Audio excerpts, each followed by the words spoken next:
प्रिय मित्रों, शुभ संदेश के प्रार्थना के समय में आपका हार्दिक स्वागत और मेरा प्यार भरा शलोम। परमेश्वर महान है और स्तुति के योग्य है और वो भला है और वो सदा भलाई करता है। हर समय वो हमारी मदद और रखवाली करता है, हमें सुरक्षित रखता है। इसके लिए हम उसके नाम का धन्यवाद देते हैं। पिछले हफ्ते वो हमारे साथ था और उसने हर प्रकार से हमारी मदद की। इसके लिए आइए हम मिलकर उसका धन्यवाद करें। परम प्रधान परमेश्वर पिता, स्तुति के योग्य प्रभु, हम फिर से एक बार तेरे चरणों में आते हैं, तेरे नाम का धन्यवाद करते हैं। हम धन्यवाद देते हैं कि हर समय तू हमारे साथ रहता है, हमारी मदद और रखवाली करता है, हमें सुरक्षित रखता है, हर खतरे से बचाकर हमें अपनी पनाह में रखता है। प्रभु जी, हम धन्यवाद देते हैं कि आपने हमारी सारी ज़रूरतों को पूरा किया। और भी प्रभु जी, जो हमारे दर्शकों की ज़रूरतें हैं, हमारे मित्र जिस बात के लिए प्रार्थना कर रहे हैं, हम विनती करते हैं कि आप उनकी प्रार्थनाओं को सुनेंगे और उसका जवाब देंगे। हर तकलीफ़ से परमेश्वर बाहर निकाल, हर परमेश्वर आर्थिक समस्या से बाहर निकाल। प्रभु जी, जो डिसअपॉइंटेड हैं, जो निराश हैं, उन्हें तू परमेश्वर उभार। और हम विनती करते हैं वो प्रियजनों के लिए जिन्होंने अपने परिवार के सदस्य को खोया है, प्रभु जी उन्हें सांत्वना और शांति दे परमेश्वर, और तेरी आत्मा का कार्य उनके परिवार में हो सके। जो कुछ भी तकलीफ़ है परमेश्वर, उससे उन्हें बाहर निकाल प्रभु जी, और पूर्ण रीति से बख्श दे परमेश्वर। जिनके पास जॉब्स नहीं है, उनकी नौकरी के लिए प्रार्थना करते हैं कि तू उन्हें अच्छी नौकरी दिलाएगा। जो भी परमेश्वर पारिवारिक परेशानियों से गुजर रहे हैं या परमेश्वर काम पर कोई परेशानी चल रही है, उन सब से परमेश्वर पिता तू छुड़ौती दिला, अपनी आशीष से परिपूर्ण कर। और होने दे प्रभु जी कि हमारा एक एक दर्शक तुझ में चैन, शांति और खुशी पा सके। तेरी आशीषों के लिए हृदय से धन्यवाद देते हुए प्रभु यीशु मसीह के नाम से प्रार्थना मांगते हैं। सुन और ग्रहण कर। आमीन, आमीन और आमीन। मित्रों, आशा करते हैं कि आप परमेश्वर की कृपा से भले हैं और आपकी सारी ज़रूरतें परमेश्वर निपटा रहा है। लेकिन यदि फिर भी कोई ज़रूरत है या बीमारी है, तो आप हमारे प्रेयर वॉरियर्स को, जो प्रार्थना के योद्धा हैं, उन्हें आप फ़ोन कर सकते हैं और वो आपके लिए ज़रूर प्रार्थना करेंगे। और जब आपको प्रार्थना का जवाब मिलता है तो हमें फिर से इत्तला कीजिए, ताकि हम आपके साथ परमेश्वर के नाम का धन्यवाद दे सकें। और आप ये हमारा प्रोग्राम सुनते हैं, इसके लिए धन्यवाद। आशा करते हैं आप आशीषित होते हैं। और YouTube पर जो दर्शक हमारा प्रोग्राम्स देखते हैं, उनसे हमारा निवेदन है कि वो लाइक और शेयर ज़रूर करें, ताकि दूसरे जन भी आशीष पा सकें। कमेंट सेक्शन में आप अपनी प्रार्थना के रिक्वेस्ट, निवेदन को आप पोस्ट कर सकते हैं। मैं खुद वहाँ से आपका नाम लेती हूँ और प्रार्थना करती हूँ, और प्रेयर वॉरियर्स भी आपके लिए प्रार्थना करते हैं। और कमेंट्स ज़रूर कीजिए। यदि आप आशीष पाते हैं तो लिखिए कि आपने आशीष पाई है, हमें उससे प्रोत्साहन मिलता है। परमेश्वर आपको बहुत आशीष दे और अपने पंखों तले सदा छुपाए रखे। तो चलिए आज के पाठ में हम जाएंगे और हम लूका रचित सुसमाचार कर रहे हैं। हम उसके 12वें अध्याय में हैं। पिछले हफ्ते हमने 21वीं आयत तक ख़त्म किया था। आज हम 22वीं आयत से शुरू करने जा रहे हैं। लूका 12:22। फिर उसने अपने चेलों से कहा, इसलिए मैं तुमसे कहता हूँ, अपने प्राण की चिंता ना करो कि क्या खाएंगे, ना अपने शरीर की क्या पहनेंगे, क्योंकि भोजन से प्राण और वस्त्र से शरीर बढ़कर है। तो पिछले हफ्ते हमने देखा था कैसे एक आदमी ने अपने खेत में बीज बोया और बहुत आयक से उसे उपज मिली, और वो कहने लगा कि हे मेरे प्राण, तू सुखी रह, क्योंकि बहुत अनाज पैदा हुआ है और बहुत वर्षों तक हमारे पास अन्न जमा हो गया है। और वो कहता है, मैं अपनी कोठरियाँ जो छोटी हैं उन्हें तोड़ दूंगा और बड़ी कोठरियाँ तैयार करके और सारे अनाज को उसमें भर के सुख चैन से जीऊँगा। और परमेश्वर का वचन उस तक पहुँचता है कि हे मूर्ख, आज तेरी आत्मा तुझसे ली जाएगी, तब ये किसके लिए तू छोड़ के जाएगा। तो हमने देखा था कि हमें धन की आवश्यकता तो पड़ती है और हर कामकाज के लिए धन का हम उपयोग करते हैं, लेकिन हम धन के गुलाम ना बन जाएं और हम उसे जुटाने में इतने मशगूल ना हो जाएं कि हम परमेश्वर की ओर देखना भूल जाएं। तो यहाँ से जब आगे हम बढ़ते हैं तो उसी बात को आगे बढ़ाते हुए प्रभु यीशु मसीह चेलों से कह रहे हैं कि इसीलिए मैं तुमसे कहता हूँ कि तुम अपने प्राणों की चिंता मत करो कि मैं क्या खाऊंगा। तो परमेश्वर पिता हमारा हर इंतज़ाम करते हैं। रोटी, कपड़ा और मकान हम सबकी ज़रूरत होती है और परमेश्वर हमारे लिए इंतज़ाम करने के लिए तैयार हैं जब हम उनसे मांगते हैं। इसका ये मतलब नहीं कि हम काम धंधा ना करें और कहें कि प्रभु तू मेरे लिए सारा इंतज़ाम कर। हमें भी अपनी कोशिश करना है और परमेश्वर हमारी कोशिश पर आशीष देता है, वो हमारा साथ देता है, वो हमारे लिए द्वार खोलता है, हमें मौके देता है कि हम कमा सकें और हम अपना खुद का पालन पोषण और अपने परिवार का पालन पोषण कर सकें। तो प्रभु कह रहा है कि प्राण ज़्यादा कीमती है ना कि भोजन। प्राण को जीवित रखने, शरीर को जीवित रखने के लिए और उसमें ऐसे कि प्राण हमारा बना रहे, हमें खाना खाना आवश्यक है। लेकिन कई एक खाने के लिए जीते हैं, हमें जीने के लिए खाना है, लेकिन कई एक बहुत ज़्यादा खाऊ रहते हैं। पूरे वक़्त उन्हें खाने की फ़िक्र रहती है, मैं क्या खाऊं, बिरयानी खाऊं कि चिकन खाऊं कि मटन खाऊं, कि अलग अलग तरीक़ों के व्यंजन खाने की कोशिश करते हैं और ज़्यादा तादाद में खाने की कोशिश करते हैं, जो सेहत के लिए भी ठीक नहीं है। तो हमें पौष्टिक भोजन करना है और जो जितना खाना है उसी मात्रा में खाना है। ज़्यादा खाने से हमारे शरीर को नुकसान होता है। तो यहाँ पर प्रभु कह रहे हैं कि ना तुम अपने कपड़ों की फ़िक्र करो कि मैं क्या पहनूंगा, ना ही तुम अपने भोजन की फ़िक्र करो। वस्त्र से बढ़ के हमारा शरीर मुख्य है और हम क्या कपड़े पहनते हैं ये परमेश्वर हमारा इंतज़ाम करेगा। ज़रूरी नहीं कि हम महंगे महंगे कपड़े पहने और सबको दिखाएं कि हम कितने अमीर हैं और कितने अच्छे वस्त्र पहन सकते हैं। शरीर का ढकना ज़रूरी है और उस शरीर को ढांकने के लिए परमेश्वर हमें वस्त्र जरूर देंगे, क्योंकि भोजन से प्राण और वस्त्र से शरीर बढ़कर है। कौओं पर ध्यान दो, वो ना बोते और ना काटते, ना उनके भंडार और ना खत्ता होता है, तो भी परमेश्वर उन्हें पालता है। तो प्रभु यीशु मसीह शिष्यों से कह रहे हैं, कौवे को देखो या पक्षियों को देखो, ना पक्षी बोते हैं और ना ही काटते हैं, ना उनके पास कोई भंडार होता है जहाँ पर वो अपना उपजा हुआ अनाज वो रख सकें। तो कहते वो तो कुछ भी नहीं करते, वो परमेश्वर पर भरोसा रखते हैं कि परमेश्वर उन्हें दाना देगा, परमेश्वर उन्हें भोजन देगा। तो जीव जंतु जब परमेश्वर के ऊपर निर्भर रहते हैं और उन्हें भरोसा रहता है कि हमारा परमेश्वर हमारा इंतज़ाम करेगा, तो परमेश्वर कहते हैं विश्वास करना जीव जंतुओं से सीखो। कैसे वो अपने कर्ता पर, अपने सृष्टिकर्ता पर विश्वास रखते हैं, भरोसा रखते हैं कि वो हमारा इंतज़ाम करेगा और तुम देखो कि मैं तुम्हारा भी इंतज़ाम करूँगा। तो अभी परमेश्वर उन्हें पालता है। तुम्हारा मूल्य पक्षियों से कहीं अधिक है। मित्रों, हमें कभी कभी इंसान नीची नज़रों से देखता है, हमारा तिरस्कार करता है, लेकिन परमेश्वर की नज़रों में हमारा बहुत बड़ा मूल्य है।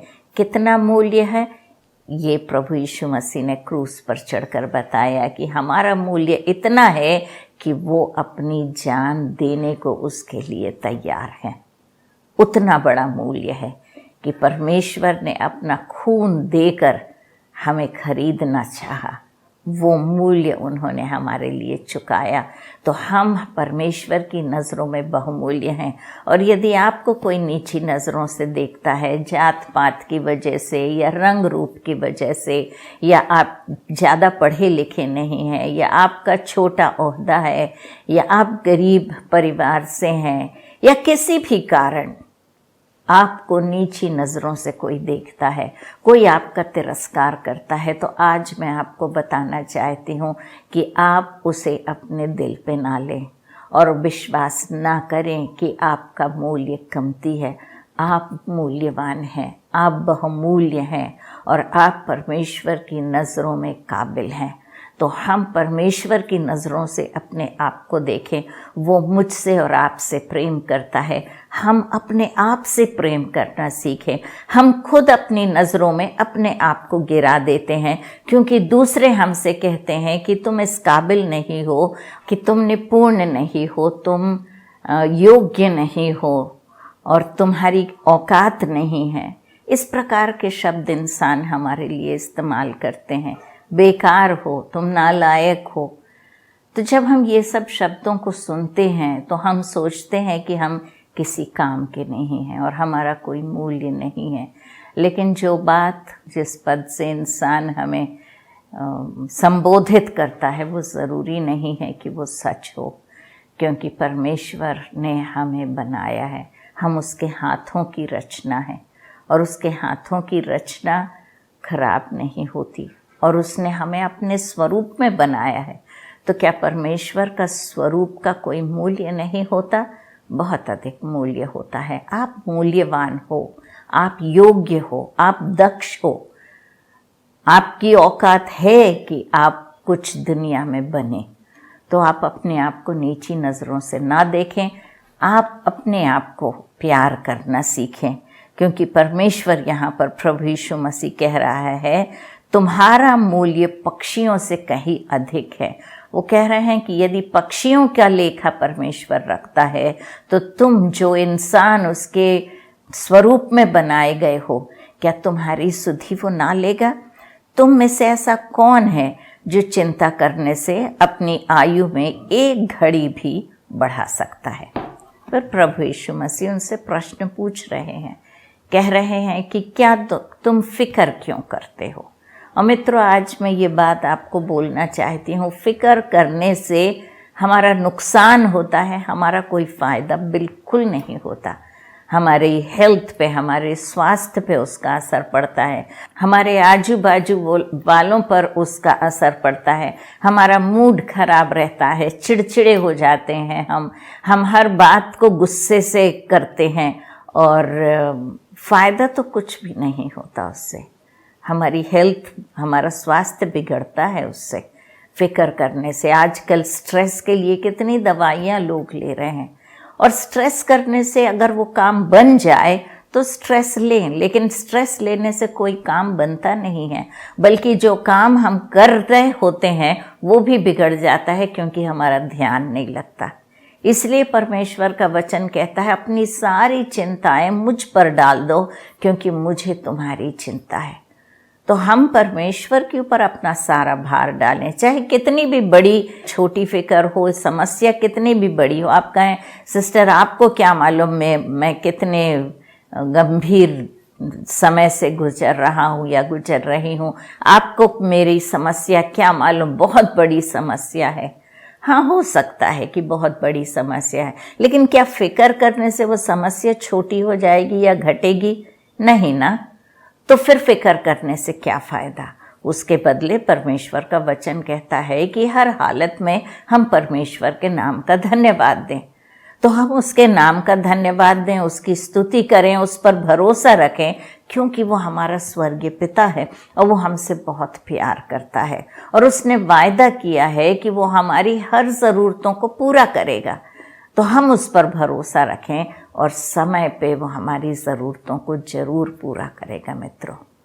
तो हम ना डरें, ना घबराएं, चिंता ना करें। वो कह रहा है, साफ साफ कह रहा है कि तुम एक घड़ी भी अपने जीवन की बढ़ा सकते हो क्या फिक्र करके, और नहीं तो फिर फ़ायदा क्या है फिक्र करने से। हाँ, खुश रहेंगे तो हमारी आयु लंबी हो जाती है, लेकिन फिक्र करने से हमारी आयु घटती है। तो फिर क्या हमें करना चाहिए? खुश रहना चाहिए। परमेश्वर का वचन कहता है आनंदित रहो, और मैं फिर तुमसे कहता हूँ सदा आनंदित रहो। मतलब या तो खुशी का मौका है या गम का मौका है, अपने हृदय में परमेश्वर का आनंद हमेशा भरे रहो, और उससे हमारी आयु बढ़ती है। हम अपने जीवन का एक क्षण भी नहीं बढ़ा सकते। डॉक्टर भी कह देता है हमसे जो कुछ करते बना हमने किया, अब ऊपर वाले के हाथ में है। और ऊपर वाला कहता है कि तुम अपनी सारी परेशानी, सारी चिंताएं मुझ पर डाल दो। तो मित्रों, आज से हम ये अपने आप से वायदा करें कि हम फिक्र नहीं करेंगे, स्ट्रेस नहीं लेंगे। तो हम स्ट्रेस से दूर रहें, हम आनंद से अपने जीवन को भरने की कोशिश करें। इसका ये मतलब नहीं कि हमें तकलीफ़ नहीं आएगी, तकलीफ़ में भी हम परमेश्वर पर भरोसा रखें। इसलिए यदि तुम सबसे छोटा काम भी नहीं कर सकते तो और बातों के लिए क्यों चिंता करते हो? तो प्रभु यीशु मसीह यही बात हमें समझा रहे हैं कि तुम अगर फिक्र करके इतना छोटा काम नहीं कर सकते कि अपने जीवन की एक घड़ी बढ़ा सको, तो फिर तुम क्यों फिक्र करते हो? तुम वो काम करो जिससे तुम्हारा कोई फायदा हो। वो कहते सोसनों के पेड़ों पर ध्यान करो कि वे कैसे बढ़ते हैं, वे ना परिश्रम करते ना काटते हैं। तो भी मैं तुमसे कहता हूँ कि सुलेमान भी अपने सारे वैभव में उनमें से किसी एक के समान वस्त्र पहने हुए ना था। तो प्रभु यीशु मसीह सोसन के फूलों को बताते हैं और कहते हैं इन फूलों को देखो कि कितने सुंदर हैं, और सुलेमान अपने सारे वैभव में भी इतने सुंदर कपड़े नहीं पहना जैसे ये फूल हैं। सचमुच में मित्रों, जब हम एक फूल को हाथ में लेते हैं तो उसका रंग, उसकी खुशबू, उसका जो टेक्सचर होता है इतना सुहावना और मनभावना होता है, और कोई भी उस प्रकार का कपड़ा नहीं बुन सकता। इतना सुंदर, इतना कोमल। और ट्यूलिप्स जो होते हैं, जो फूल ट्यूलिप्स के होते हैं, और उन फूलों को यदि हम देखते हैं तो एक तो रंग बिरंगे होते हैं, एक से एक बढ़ के रंग रहता है। और जब हम एक फूल को ध्यान से देखते हैं तो ऐसा लगता है किसी ने एक एक फूल को हाथ में लिया है और ब्रश से उसे पेंट किया है। तो परमेश्वर जब ये फूल जो सुबेरे होते हैं और शाम में मुरझा जाते हैं, उनकी इतनी फिक्र करता है और उन्हें इतनी सुंदरता से संवारता है, तो क्या हमारे कपड़ों का इंतज़ाम वो नहीं करेगा? वो कहता है कि सुलेमान भी अपने वैभव में उस प्रकार के वस्त्र उसने नहीं पहने। इसलिए यदि परमेश्वर मैदान की घास को जो आज है और कल भाड़ में झोंकी जाएगी ऐसा पहनाता है, तो अल्पविश्वासियों वह तुम्हें क्यों ना पहनाएगा। ये परमेश्वर हमें एक चैलेंज कर रहे हैं, एक चुनौती दे रहे हैं और कह रहे हैं कि तुम देखो, आसपास देखो, सृष्टि की ओर निगाहें दौड़ाओ और देखो मैंने कितनी सुंदर सृष्टि की रचना की है, सिर्फ तुम्हारे मनोरंजन के लिए कि तुम उसे देख के खुश हो जाओ। वो कहते हैं कि तुम मेरी शक्ति का अनुमान लगाओ। जब पहाड़ों को हम देखते हैं, नदियों को हम देखते हैं, झरनों को हम देखते हैं, पेड़ पौधों को हम देखते हैं, फल फूल को हम देखते हैं, परमेश्वर की रचना कितनी सुंदर है, कितना महान है वो परमेश्वर। परमेश्वर का वचन कहता है, हम जब यशायाह नबी की पुस्तक उसका 40वां अध्याय और 12 से जब हम पढ़ते हैं तो हम देखते हैं उसमें लिखा है कि सारे महासमुद्र का पानी वो अपनी चुल्लू में भर लेता है। तो मित्रों, उतना बड़ा हाथ है हमारे परमेश्वर का कि सारे महासमुद्रों का पानी उसकी चुल्लू में समा जाता है, और वो आसमान को बित्ते से नापता है। अपने हाथ से जैसे हम बित्ते से नापते हैं कोई भी चीज़ें, वैसे वो आसमान को नापता है। इतना बड़ा हाथ है हमारे परमेश्वर का। आप उसे आजमा के तो देखिए, उसके नज़दीकी में आके तो देखिए, उसे अपना पिता और उद्धारकर्ता तो बना के देखिए कि वह आपके साथ चलेगा या नहीं, आपकी ज़रूरतों को पूरा करेगा या नहीं।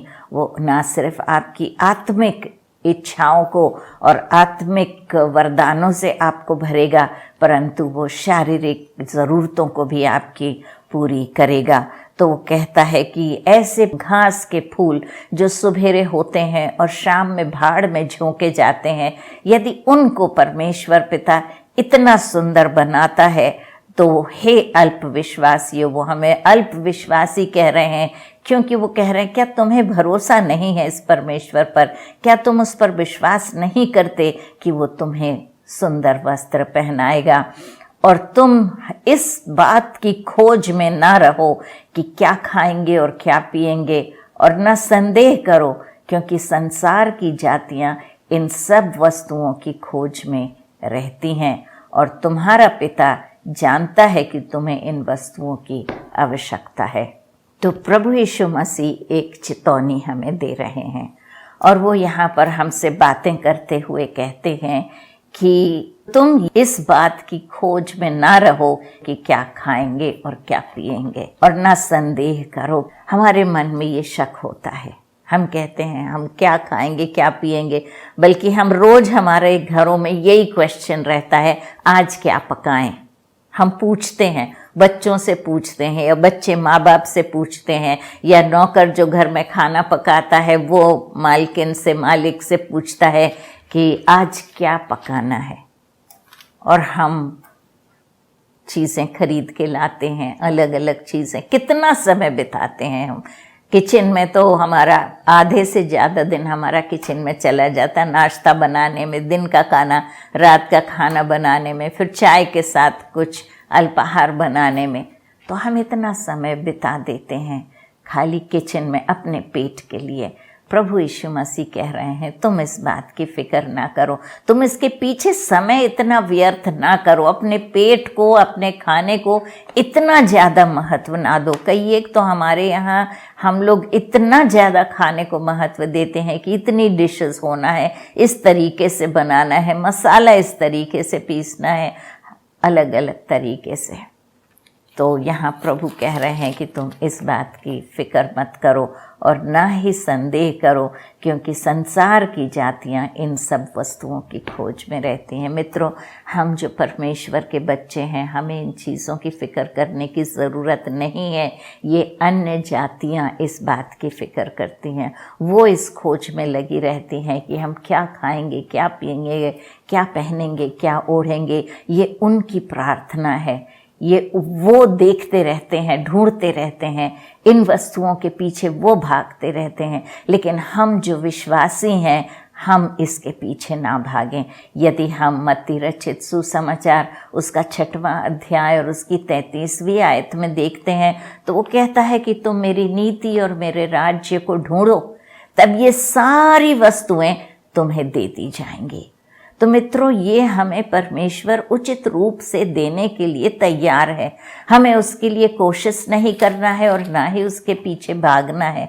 हमें प्रयास करने की कोई आवश्यकता नहीं है, क्योंकि हम उसके बच्चे हैं और वो हमारी ज़रूरतों को जानता है। यहाँ लिखा हुआ है, और तुम्हारा पिता जानता है कि तुम्हें किन वस्तुओं की आवश्यकता है।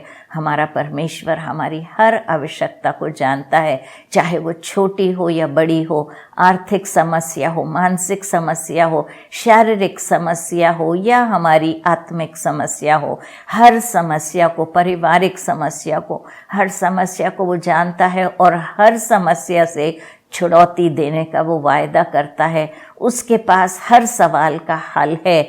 वो कहता है मुझे तुम्हारी ज़रूरतों का ज्ञान है, मैं जानता हूँ कि तुम्हें किस बात की आवश्यकता है, परंतु उसके राज्य की खोज में रहो तो ये वस्तुएं भी तुम्हें मिल जाएंगी।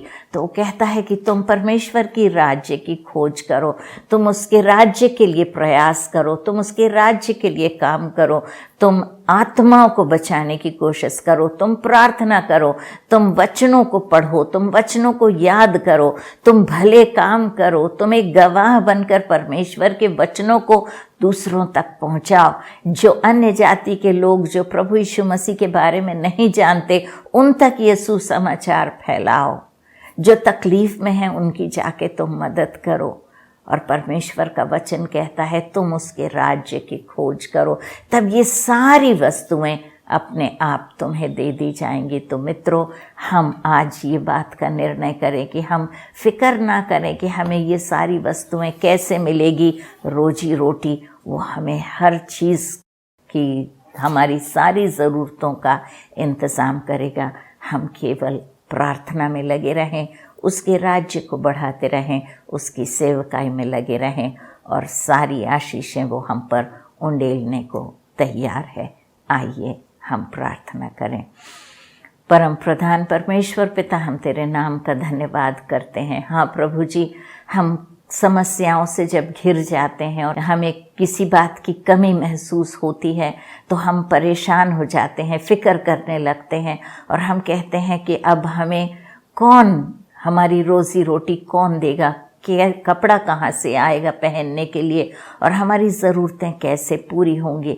लेकिन तेरा वचन कहता है परमेश्वर कि तुझे मालूम है, जैसे माता पिता अपने बच्चों की फ़ीस देना जानते हैं, उनके खाने पीने का इंतज़ाम, उनके कपड़े लत्ते का इंतज़ाम करते हैं, उसी प्रकार तू, बल्कि उससे भी ज़्यादा तू परमेश्वर हमारी फ़िक्र करता है और हमारा सारा इंतज़ाम करता है। हम अपने सारे बोझ को उठाकर तुझ पर डालते हैं और परमेश्वर अपनी आवश्यकताओं को तेरे पास छोड़ते हैं।